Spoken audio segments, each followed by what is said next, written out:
احنا نعيش حرية وبكرامة ونلاقي رغيف العيش. اللي مات عشان احنا نعيش حرية وبكرامة ونلاقي رغيف العيش.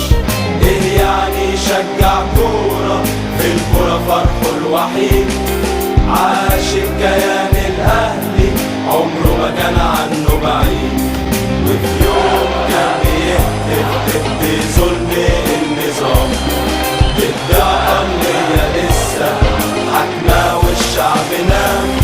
سلمية كلمة واضحة مش فاهم فيها ايه، العسكر صفى شبابك يا مصر ناقص ايه؟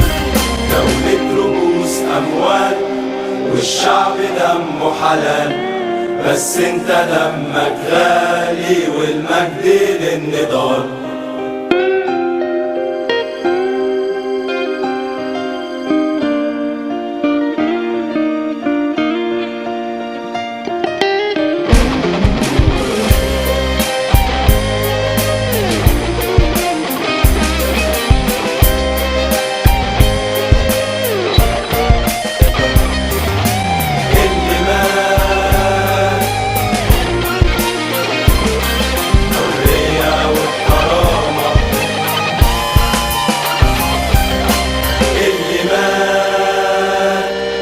عشان احنا نعيش